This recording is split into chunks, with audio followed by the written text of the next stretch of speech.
Welcome to QK news. ముందుగా headlines చూద్దాం. ఆధ్యాత్మిక హబ్ గా ఏపీని తీర్చిదిద్దుతామన్న సీఎం. యోగాంధ్ర కార్యక్రమంలో పాల్గొన్న చంద్రబాబు యోగా ఆరోగ్యానికి ఎంతో మేలు చేస్తుందన్న సీఎం. ఆధ్యాత్మిక పర్యాటక రంగాలకు ప్రాధాన్యం.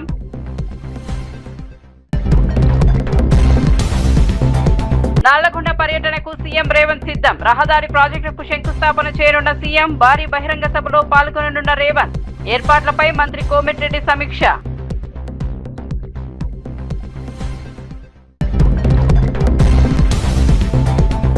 ఒడిశాలో 47,000 కోట్ల ప్రాజెక్టులకు మోదీ శ్రీకారం. తూర్పు భారత్ అభివృద్ధికి కీలక ద్వారమన్న ప్రధాని.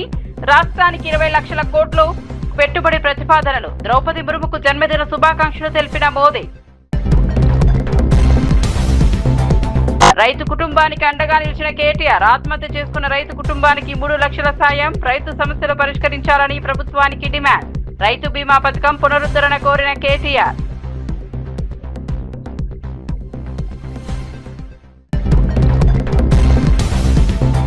సింగరేణి సమస్యలపై కవిత సంచలన ఆరోపణలు. కార్మిక సమస్యలు వెంటనే పరిష్కరించాలని డిమాండ్. జూలై 20 వరకు ప్రభుత్వానికి గడువు విధింపు. సమస్యలు తీరకపోతే ఉద్యమం ఉధృతమని హెచ్చరిక.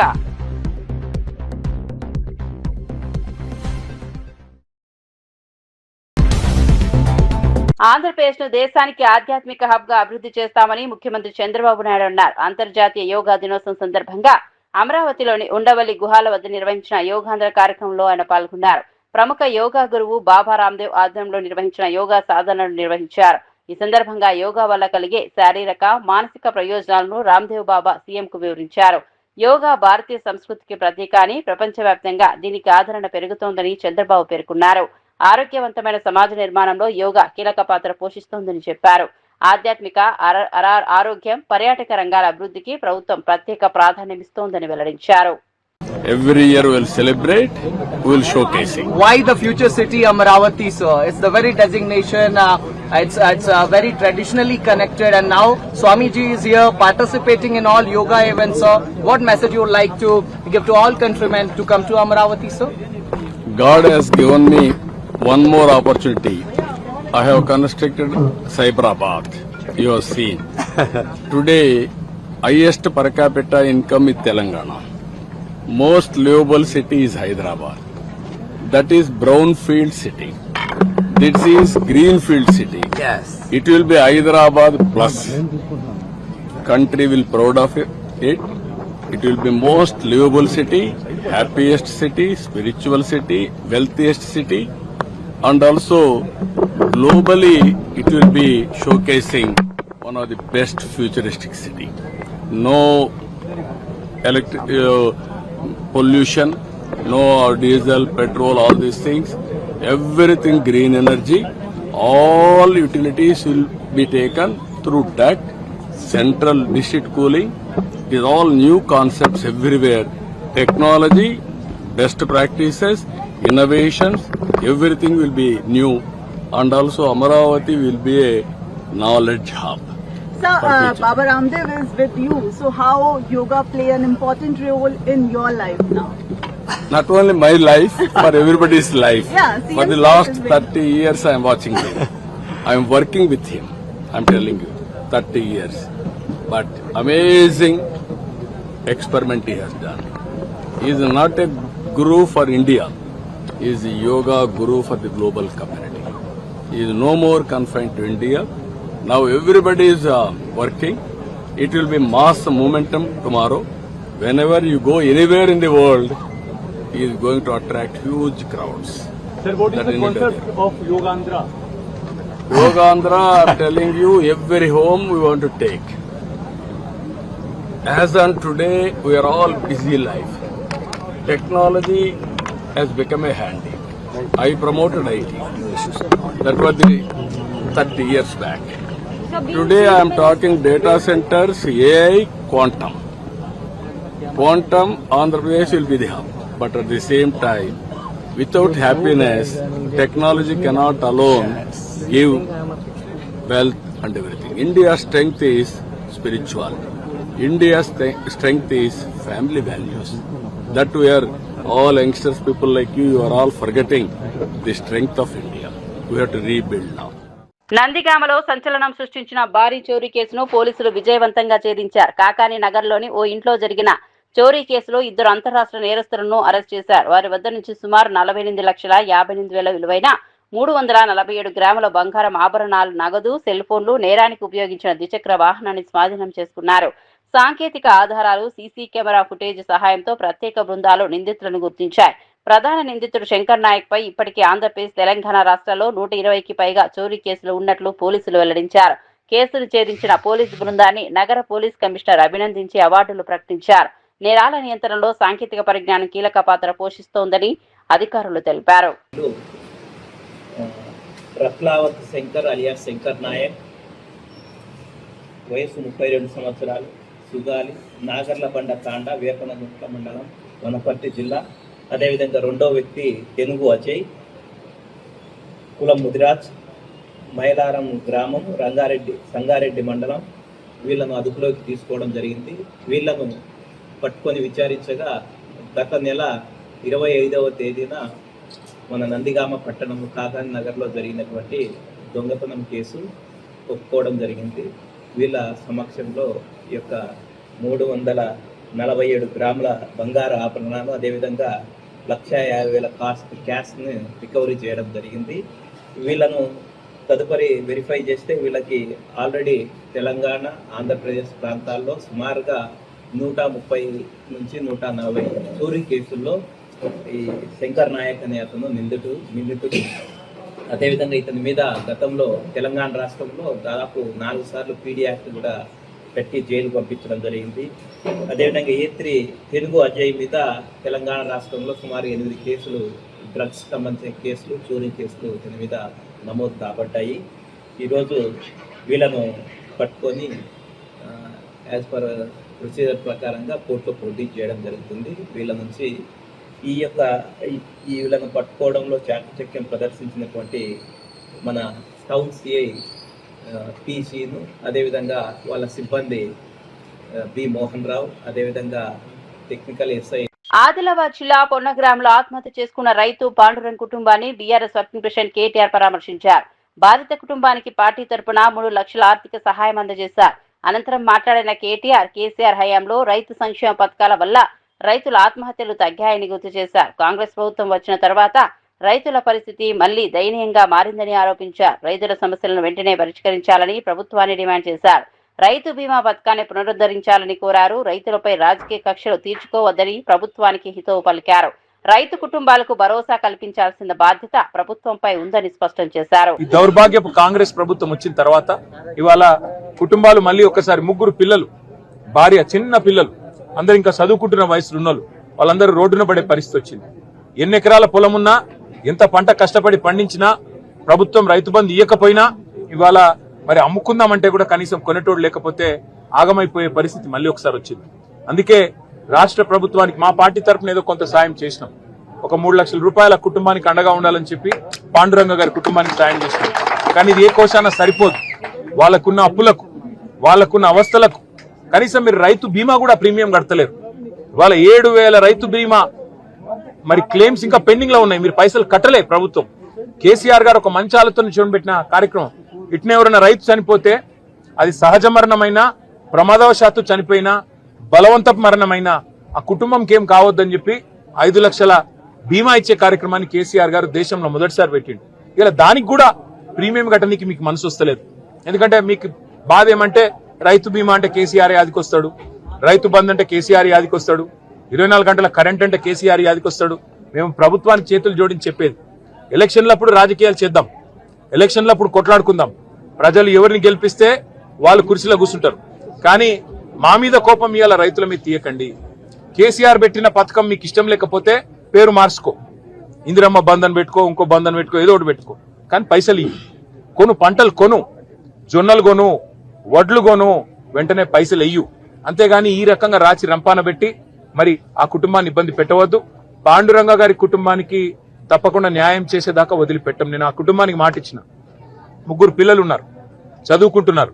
నేను వారికి మాట ఇచ్చాను, ప్రభుత్వం మెడలు వంచైనా సరే మీకు నష్టపరిహారం ఇప్పిస్తామని చెప్పాం. 25 లక్షల రూపాయలు ఇచ్చి తీరాల్సిందే. ఒక్కొక్క రైతు ఎవరైతే చనిపోయినాడో ఇవి ఖచ్చితంగా ప్రభుత్వము మరి ఉద్దేశపూర్వకంగా పంటలు కొనకపోవడం వల్ల, ప్రభుత్వం మీరు కావలసుకునే ఇవాళ పంటలు కొనకుండా ఎగ్గొట్టడం వల్ల, మీరు తప్పించుకునే ధోరణి అవలంబించడం వల్లనే రైతులు ఇవాళ మరి మార్కెట్ యార్డ్లలోనే విషం దాగి చచ్చిపోయే రోజులు వచ్చినాయి. అందుకే ఆ కుటుంబానికి న్యాయం జరిగేదాకా మా ఎమ్మెల్యే అనిల్ జాదవ్ గారు, పెద్దలు జోగు రామన్న గారు, మా ఆసిఫాబాద్ ఎమ్మెల్యే శ్రీమతి కోవా లక్ష్మి గారు, మేమందరం కూడా ఈ జిల్లా నాయకత్వం మొత్తం, మా రాష్ట్ర నాయకత్వం కూడా అండగా ఉంటుంది. అంతర్జాతీయ యోగా దినోత్సవం సందర్భంగా యోగాపై ప్రజల్లో అవగాహన పెంచాలని బీజేపీ నేత ఎన్ రామచంద్రరావు పిలుపునిచ్చారు. యోగా కేవలం శారీరక ఆరోగ్యానికే కాకుండా మానసిక ప్రశాంతతకు కూడా ఎంతో ఉపయోగపడుతుందని చెప్పారు. ముఖ్యంగా విద్యార్థుల్లో ఒత్తిడి, డిప్రెషన్ తగ్గించడంలో యోగా కీలక పాత్ర పోషిస్తుందని పేర్కొన్నారు. ప్రతి ఇంట్లో పిల్లలు, తల్లిదండ్రులు యోగాను నిత్య జీవితంలో భాగం చేసుకోవాలని సూచించారు. వృద్ధాప్యంలో కూడా ఆరోగ్యంగా ఉండేందుకు యోగా ఎంతో దోహదపడుతుందని తెలిపారు. యోగాను భారతదేశం ప్రపంచానికి అందించిన గొప్ప సంపదగా అభివర్ణించారు. ఇందిరా పార్క్ లో జరిగే యోగా దినోత్సవ కార్యక్రమంలో ప్రజలు పెద్ద ఎత్తున పాల్గొనాలని ఆయన పిలుపునిచ్చారు. సామాజిక సంతులన కోసం కూడా యోగా మనం అవసరం ఉంది. ఒక వ్యక్తిగత నిర్మాణంలో, మన పర్సనాలిటీ డెవలప్మెంట్లో ఒక యాంటీ డిప్రెషన్గా ఈ యొక్క యోగా మనకు పనిచేస్తుందని చెప్పేసి కూడా విద్యార్థులందరూ కూడా ఇళ్లలో ఒక యోగాభ్యాసం చేయాలి. వాళ్ళ తల్లిదండ్రులు కూడా వారికి ఎంకరేజ్ చేయాల్సిన అవసరం ఉన్నది. కాబట్టి ఈ యోగా అందరం చేస్తే స్వస్థ భారత్ అనేటటువంటి ఏదైతే కళలు మనం ఉంటున్నామో, స్వచ్ఛ భారత్, స్వస్థ భారత్, ఖేలో భారత్ అనేటటువంటి అనేక ఈరోజు కార్యక్రమాలతో నరేంద్ర మోదీ గారు మన ముందు వచ్చారు. కాబట్టి అవన్నీ దాన్ని ముందు తీసుకుపోతూ ప్రతి సంవత్సరం కూడా చూస్తున్నాను యోగాలో పాల్గొనేటటువంటి సంఖ్య పెరుగుతూ ఉన్నది. ఈ సంఖ్య ఇంకా పెరుగుతూనే ఉండాలి. ప్రతి ఇళ్లలో పిల్లలు యోగా చేసుకుంటే తప్పకుండా పూర్తి నమ్మకం ఉన్నది రాబోయే రోజుల్లో ఏవైతే డిప్రెషన్స్తో పిల్లలు చాలామంది ఈరోజు వాళ్ళు బాధపడుతూ ఉన్నారో వాటన్నిటిగా దూరం అయ్యే అవకాశాలు ఉన్నాయి. వృద్ధాప్యంలో కూడా యాంటీ ఏజింగ్ కింద కూడా యోగా పనికొస్తుందని చెప్పేసి కూడా మీ అందరికీ తెలియజేస్తూ, మరి కిషన్ రెడ్డి గారు ఇంత ఈ పెద్ద కార్యక్రమాన్ని మీ అందరూ నిర్వహించుకున్నారు. మరి రేపు కూడా ఇందిరా పార్క్లో యోగా దినాన్ని మేము అందరం జరుపుకుంటున్నాము.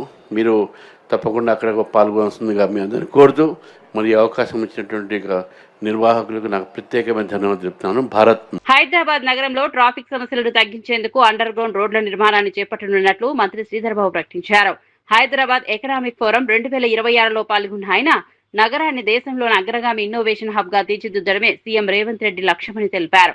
Tata institute of fundamental research సహకారంతో quantum computing centre of excellence ఏర్పాటు చేయనున్నట్లు వెల్లడించారు. టీ హబ్, టీవర్క్స్ వంటి సంస్థలు స్టార్టప్లకు బలమైన వేదికలుగా మారాయని పేర్కొన్నారు. హైదరాబాద్ కు చెందిన ఓ స్టార్టప్ అంతరిక్షంలో ఏఐ ల్యాబ్ ను పంపేందుకు సిద్ధమవుతోందని తెలిపారు. భవిష్యత్ సాంకేతికతలకు కేంద్రంగా హైదరాబాద్ ను అభివృద్ధి చేయడంపై ప్రభుత్వం ప్రత్యేక దృష్టి పెట్టిందన్నారు.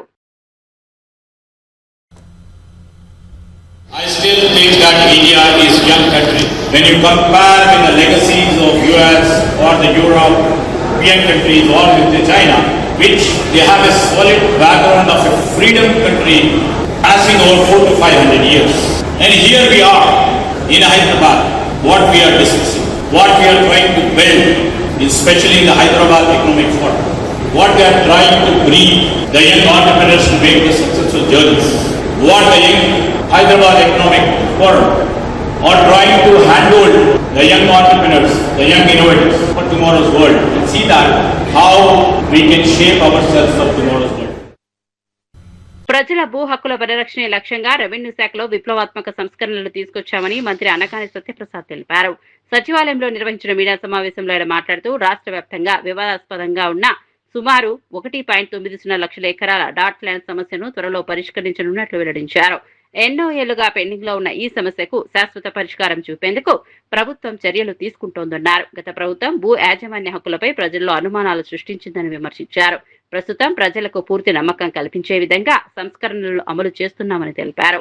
రాష్ట్రంలో మార్కెట్ భూముల ధరలు పెంచే ప్రతిపాదన ప్రస్తుతం ప్రభుత్వ పరిశీలనలో లేదని స్పష్టం చేశారు. మెరుగుపడే విధంగా రూపకల్పన చేశారు. దాన్ని కూడా అంతా వెరిఫికేషన్ చేసి ఒక ప్రత్యేక సాఫ్ట్వేర్ పెట్టి దాని ద్వారా మేము త్వరలో దాని పరిష్కారం కూడా మేము చేయబోతా ఉన్నాం. అలాగే గ్రామ కంటాల్లో ఏదైతే ఇళ్ల సమస్య ఉంది, ఎప్పటి నుంచో ఉంది ఇళ్ల స్థలాల రిజిస్ట్రేషన్ కానీ, ఇది కూడా ఒక చరిత్ర. ఇప్పుడు కూడా ఎవరు ఆలోచించలేదు, ఇప్పుడు ఇబ్బంది పడతా ఉన్నారు. వాళ్ళకు కూడా ఇళ్లకు రిజిస్ట్రేషన్ చేసుకునే విధంగా ఈ అవకాశం కల్పించాం. ఎప్పటి నుంచో వచ్చిన ఇళ్ల పట్టాలు ఉన్నాయి, ఆటోమేటిక్గా 10 సంవత్సరాలు పూర్తయితే ఆటోమేటిక్గా మళ్ళీ డేట్ వెళ్ళి అప్లై చేసుకునే విధంగా లేకుండా వాళ్ళకి ఏమన్నా ట్యాక్స్ కట్టినటువంటిది కానీ ఒరిజినల్ పట్టా కానీ ఉంటే ఆటోమేటిక్ రిజిస్టర్ చేసే విధంగా దీన్ని కూడా మేము 2 సంవత్సరాలు చేయాలని కుదించాలని చెప్పేసి గౌరవ ముఖ్యమంత్రిగా చెప్తా ఉన్నాం. కానీ దాన్ని చట్టం చేయాలి కాబట్టి చట్టంలో మార్పులు తేవాలి కాబట్టి ఆలోచన కూడా మాకుంది. అంటే 2 సంవత్సరాలకి హక్కు కల్పించే విధంగా ఇట్లా ఎన్నో మార్పులు ఎన్నో కార్యక్రమాలు చేసే విధంగా ప్లస్ ఎన్ఓసి కూడా అవసరం లేకుండా డైరెక్ట్ రిజిస్టర్ చేసే విధంగా ఈ కార్యక్రమం కూడా 10 సంవత్సరాలు పూర్తయిన తర్వాత మళ్ళీ ఎన్ఓసికి వేరే ఆఫీస్కి వెళ్ళాల్సిన అవసరమే లేదు. క్లియర్ కట్ గైడ్లైన్స్ ఇచ్చాం. ప్రధానమంత్రి వికసిత్ భారత్ రోజ్గార్ యోజన కార్మికులకు ఆర్థిక భరోసా కల్పిస్తున్న కీలక పథకమని మంత్రి కందుల దుర్గేష్ అన్నారు. తూర్పు గోదావరి జిల్లాలో పథకం లబ్ధిదారులకు ప్రోత్సాహక నిధులు పంపిణీ చేశారు. ఈ కార్యక్రమంలో ఎమ్మెల్యే బుచ్చయ్య చౌదరి, ఎమ్మెల్సీ సోము వీర్రాజు పాల్గొన్నారు. మరోవైపు విజయనగరం కలెక్టరేట్ లో జరిగిన కార్యక్రమంలో ఎంపీ కలిశెట్టి అప్పలనాయుడు మాట్లాడుతూ ఉపాధి రంగంలో ఇది చారిత్రాత్మక ముందడుగని పేర్కొన్నారు. యువతకు ఉపాధి అవకాశాలు కల్పించేందుకు ప్రధాని మోదీ నిరంతరం కృషి చేస్తున్నారని తెలిపారు.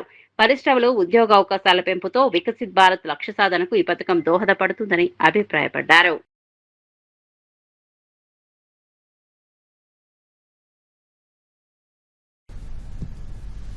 దేశ ప్రధాని శ్రీ నరేంద్ర మోడీ గారి చేతుల మీదుగా 15 లక్షల మందికి లబ్ధి చేకూరే విధంగా 2,400 కోట్ల రూపాయలు డిస్బర్స్మెంట్ జరుగుతూ ఉంది.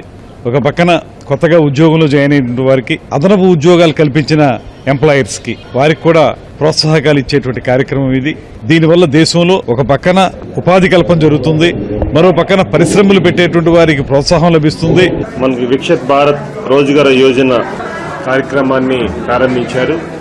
భారత ప్రధానమంత్రి నరేంద్ర మోదీ గారు ఈ దేశ యువతకి ఉపాధి అవకాశాలు, ఉద్యోగ అవకాశాలతో పాటు యాజమాన్యాన్ని కూడా అవకాశాలు కల్పించాలనే ఉద్దేశంతో ఈ కార్యక్రమాన్ని శ్రీకారం చుట్టారు. దేశ యువతకి 1,00,000 కోట్ల బడ్జెట్తో దాదాపు 1.92 లక్షల మంది తొలిసారిగా మనకి ఉద్యోగాలు ఇవ్వడం జరిగింది. భారతదేశం దేశ అభివృద్ధికి కీలక ద్వారంగా మారుతోందని ప్రధాని నరేంద్ర మోదీ అన్నారు. ఒడిశా రాష్ట్రంలోని మయూర్భంజ్ జిల్లాలో పర్యటించిన మోదీ రాష్ట్రపతి ద్రౌపది ముర్ముతో కలిసి 47,600 కోట్ల విలువైన అభివృద్ధి ప్రాజెక్టులకు శంకుస్థాపనలు, ప్రారంభోత్సవాలు నిర్వహించారు. ప్రజలను ఉద్దేశించి ప్రసంగించిన ఆయన దశాబ్దాలుగా నిర్లక్ష్యానికి గురైన తూర్పు భారతదేశం ఇప్పుడు సమగ్ర అభివృద్ధిలో కీలక పాత్ర పోషిస్తోందన్నారు. బీజేపీ ప్రభుత్వ పాలనలో ఒడిశా వేగంగా అభివృద్ధి చెందుతోందని పేర్కొన్నారు. రాష్ట్రానికి దాదాపు 20 లక్షల కోట్ల పెట్టుబడి ప్రతిపాదనలు వచ్చాయని, వాటితో పరిశ్రమలు, ఉపాధి అవకాశాలు పెరుగుతాయని తెలిపారు. సంక్షేమ పథకాల ద్వారా పేదల జీవన ప్రమాణాలు మెరుగుపడ్డాయని చెప్పారు. రాష్ట్రపతి ద్రౌపది ముర్ముకు జన్మదిన శుభాకాంక్షలు తెలియజేసిన మోదీ దేశానికి ఆమె అందిస్తున్న సేవలను కొనియాడారు. आज ओडिशा तेज गति से विकास के रास्ते पर आगे बढ़ रहा है. गरीब कल्याण की योजनाओं से सामान्य मानवी का जीवन बदल रहा है. केंद्र सरकार का विजन है पूर्वी भारत के विकास से भारत का विकास. इसलिए हम पूर्वोदय की नीति पर काम कर रहे हैं. जिस पूर्वी भारत को कांग्रेस के दौर में पिछड़ेपन का पर्याय बना दिया गया था, आज वो प्रगति का प्रवेश द्वार बन रहा है. సింగరేణి కార్మికుల సమస్యలపై టీఆర్ఎస్ అధినేత్రి కల్వకుంట్ల కవిత సంచలన వ్యాఖ్యలు చేశారు. సింగరేణి అధికారుల టీఆర్పీ చెల్లింపులకు డిప్యూటీ సీఎం లంచం అడుగుతున్నారని ఆరోపించారు. నిషేధిత డిటోనేటర్ల కొనుగోలు, కారుణ్య నియామకాలు, మెడికల్ బోర్డు సమస్యలు వంటి కీలక అంశాలను ప్రభుత్వం వెంటనే పరిష్కరించాలని డిమాండ్ చేశారు. కార్మికుల హక్కులను కాపాడడంలో ప్రభుత్వం విఫలమైందని విమర్శించారు. సింగరేణి కార్మికుల సంక్షేమంపై స్పష్టమైన నిర్ణయాలు తీసుకోవాలని కోరుతూ జూలై 20 వరకు ప్రభుత్వానికి గడువు విధించారు. కార్మికుల సమస్యలు పరిష్కారం కాకపోతే ఉద్యమాన్ని మరింత ఉధృతం చేస్తామని హెచ్చరించారు. సింగరేణి సంస్థ భవిష్యత్తు, ఉద్యోగుల సంక్షేమం కోసం తమ పోరాటం కొనసాగుతుందని స్పష్టం చేశారు. అదే కంపెనీకి వాళ్ళు ఇక్కడ డెటోనేటర్స్ ఇవ్వడంతో ఒక కార్మికుడి చేయి కూడా మరి యాక్సిడెంట్ అయ్యి ఇబ్బంది అయినటువంటి పరిస్థితి ఉన్నది. సో అటువంటి తప్పిదాలు యాజమాన్యం చేయకూడదు. రెండవది, ఏదైతే డిపెండెంట్ ఎంప్లాయ్మెంట్ అనేది కార్మికుడి హక్కుగా ఉందో దాన్ని 30 నెలల కాంగ్రెస్ ప్రభుత్వం కాలరాస్తూ ఉంది. ఎక్కడా కూడా కనీసము వాళ్ళు డిపెండెంట్ ఎంప్లాయ్మెంట్స్ కానీ పెండింగ్ ఉన్న 1200 మందికి కానీ ఇస్తలేరు. కాబట్టి ఖచ్చితంగా అది ఇవ్వాలంటే మరి గాంధేయ మార్గమే కరెక్ట్. 1 మంత్ టైం ఇస్తాం ప్రభుత్వానికి. ఇది జూన్ 20, నెక్స్ట్ జూలై 20 లోపల ఒక విస్పష్టమైన ప్రకటన రావాలి, ఆర్డర్ రావాలి. ప్రతి నెల 2 సార్లు మెడికల్ బోర్డు పెడతామని ఆర్డర్ రావాలి. పెండింగ్ ఉన్న 1200 మందికి కూడా ఇమీడియట్గా జాబ్స్ ఇచ్చేస్తామనేటటువంటి స్పష్టమైన ప్రకటన ప్రభుత్వం నుండి రావాలి. ఇక నిరాహార దీక్ష కూర్చుంటాను.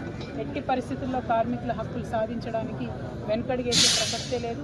ఇప్పుడు సింగరేణిలో ఎలక్టెడ్ ఏ యూనియన్ లేదు కాబట్టి ఎవరు కూడా కార్మికుల హక్కుల గురించి అడుగుతలేరని నిర్భయంగా యాజమాన్యం కార్మికులను ఇబ్బంది పెడతా ఉన్నది. కనీసం తాగునీరు కూడా ఇవ్వలేనటువంటి పరిస్థితి ఉన్నది. ఇది అన్యాయం. మంచి ఆక్సిజన్ ఇవ్వలేనటువంటి పరిస్థితి ఉన్నది. కాబట్టి అన్కాంప్రమైజింగ్గా కార్మికుల కోసం కొట్లాడడానికి హెచ్ఎంఎస్ టీఆర్ఎస్ ముందుకు వచ్చినాయి. ప్రభుత్వానికి కేవలం 1 month డెడ్లైన్ ఇస్తున్నాం. ఈ 1 month లోపల మీరు కార్మికులకు సంబంధించి కారుణ్య నియామకాలకు సంబంధించి ప్రకటన చేయాలి. నెలకు 2 సార్లు మెడికల్ బోర్డు పెట్టాలి. పెండింగ్ ఉన్న 1200 మందికి ఇమీడియట్గా సర్టిఫికేట్స్ ఇవ్వాలి. అప్లికేషన్ డేట్తోనే లింక్ ఉండాలి కానీ రిటైర్మెంట్ డేట్తో లింక్ ఉండకూడదు. ఎందుకంటే 3 నెలలు 5 నెలలు పెండింగ్ ఉన్న వాళ్ళు ఉన్నారు. ఎంతోమంది 5-6 ఏళ్ల కింద అప్లికేషన్ పెట్టుకొని రిటైర్ అయిపోయి బాధపడుతున్న వాళ్ళు ఉన్నారు. అప్లికేషన్ డేట్ని ప్రామాణికంగా తీసుకొని ఇవ్వాలని చెప్పి డిమాండ్ చేస్తున్నాం. జై తెలంగాణ. గవర్నమెంట్లో కరప్షన్ ఎంత పెరిగిపోయిందంటే పిఆర్పి రావాలి అని అధికారులు ధర్నా చేస్తే ఆ అధికారుల దగ్గర కూడా లంచం అడిగినారు డిప్యూటీ సీఎం గారు అని చెప్పి స్పష్టంగా వారికి సంబంధించిన మనుషులు అడిగినారని చెప్పి స్పష్టంగా తెలియడం జరిగింది. అంత కరప్షన్ ఉంది ఈ గవర్నమెంట్లో. అధికారులకు రావాల్సిన పిఆర్పి రావాల్సిందే, నేనేం కాదంటలేదు. మాకు ఎట్లయితే కార్మికులకు బోనస్ రావాలంటామో అధికారులకు కూడా పిఆర్పి రావాలి. కానీ ఆ అధికారులు కూడా ఇట్లా నాసిరకం వస్తువులు తీసుకొచ్చి నా కార్మికుల సేఫ్టీతో ఆడుకోకూడదు. ఎట్ ద సేమ్ టైం ఇప్పుడు ఒక కట్టర్ ఉన్నాడు అనుకోండి, ఆయనకు ఆ కటింగ్ మెషిన్ కావాల్సిన బిట్స్ ఇస్తలేరు, ఆ మొలలు ఇస్తలేరు, ఆ కనీసం షూస్ 6 నెలలు కూడా ఉంటలేవు, గ్లౌజులు నెల లోపల పాడైపోతున్నాయి, ఆ లైట్లు పనిచేస్తలేవు, ఏదైతే సేఫ్టీ ల్యాంప్ తీసుకుపోతారో దానికి స్పేర్ పార్ట్స్ లేవు. అంటే కార్మికుడికి ఆ లోపలికి పోతే ఫైర్ అవుతుందా కాదా తెలిపేదే ఆ ల్యాంప్. ఆ ల్యాంప్ స్పేర్ పార్ట్స్ లేవు అని అంటే మరి ఆ లోపలికి పోయినానికి ఏమైనా అయితే ఎవరు బాధ్యత?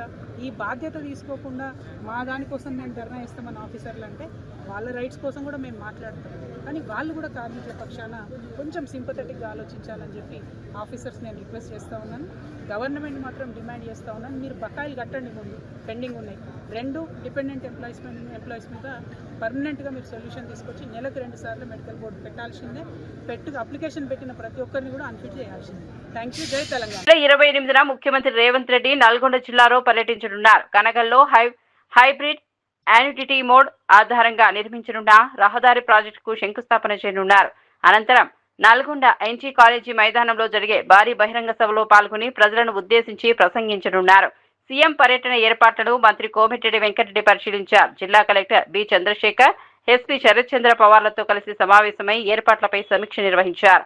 ప్రజలకు ఇబ్బందులు కలగకుండా అన్ని ఏర్పాట్లు పూర్తి చేయాలని అధికారులను ఆదేశించారు. ఈ పర్యటనలో అభివృద్ధి కార్యక్రమాలు, ప్రభుత్వ సంక్షేమ పథకాలపై సీఎం కీలక ప్రకటనలు చేసే అవకాశం ఉందని అధికార వర్గాలు తెలిపాయి.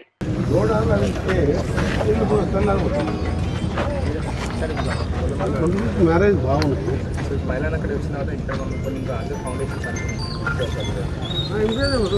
లేవట్టి దాన్ని మేము పడిపోయే అవసరం లేదు. 20 minutes ల్యాండ్ అయితే ఆడ 15 నిమిషాలు అంతే. ఫ్లాట్ కొంచెం డిజైన్ చేపిస్తుంది. ఏది ఆర్ఎండ్బి డిజైన్ చేస్తే బస్సు వస్తుంది. అందులోకి కాన్వే టీటీ చెప్తుందా ఎక్కడ ఉంటుంది ఆయన తెచ్చిపోతుంది. ఈ పబ్లిక్ కింద చేస్తుంది.